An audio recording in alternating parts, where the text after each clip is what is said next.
Trabaho ko sa araw na to na pwede sa mga tamad at maaarte. Halabe, charis. So sa mga hindi pa po nakakaalam, farmer ako dito sa Japan. Sa ano pang hinihintay nyo, follow nyo na ako for more info. So sa mga last na video ko, kung napanood nyo po yun, marami nagtatanong ano daw gagawin ko dyan sa mga puno-puno na pinutol-putol na ganyan, tangkay pala. Tinatanong nila kung mabubuhay pa ba yan. So sa mga hindi nakakaalam, ang taniman po namin dito or yung product namin dito is seedlings. More on grafting. Talagang grafting talaga kami. Nag-graft kami ng mga apple, lemon, orange, ng mga sakura, cherry, ano pa ba? Mansanas, ubas, peras at marami pang iba. So balik tayo sa tanong, ano daw gagawin namin sa mga tangkay-tangkay na pinagpuputol-putol? Nung una ko dito, nagtataka din ako, tutubo pa kaya yan? Ang sagot po ay yes. So yung mga tangkay na yan yung gagawin naming pinaka-root crop, basta yung pinaka-base, root base. Base yan nung cherry, yung madalas natin makita sa cake. So yan yung ginagawa ng mga kasama ko, taga-putol lang sila, tapos ako taga-bigi lang, pwede na. So pagkatapos pala naming magbilang-bilang at magputol-putol dun, ay pupunta daw kami sa hatake or sa field. Alam niyo ba mga bigi na kahit malamig ngayon ay wag na wag natin kakalimutan maglagay ng sunscreen. So yung sunscreen pala na ginagamit ko ay galing sa Amaterasu.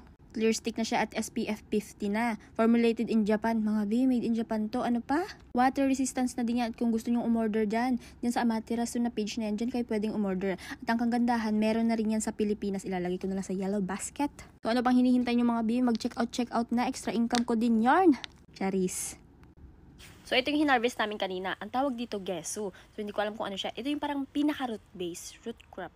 Charot. Basta ito yung parang pinaka-root, yung parang pinaka-base ng pagtataniman namin ng mga lemon tsaka orange kasi magkalahi lang sila. So, ito yung matitinik siya. Matinik ganyan, di ba? So, pag hina-harvest namin ito, meron kaming gamit na gloves na makapal siya. So, ipapakita ko sa inyo kung gaano kadali yung maghapong gagawin namin. Let's go! So gaya ng sinabi ko nung una, pwede ito sa mga maaarte, maghihiwalay lang kayo ng mga pangit sa magaganda. At para sa mga medyo tinatamad naman sa trabaho, ay nako, saktong-sakto sa YouTube. May isang araw, nakaupo lang kami, maghapon yan, hindi ko na alam sinasabi ko. So naghihiwalay lang kami maghapon ng mga pangit sa magaganda. Oo, tama yung narinig yung pangit sa magaganda.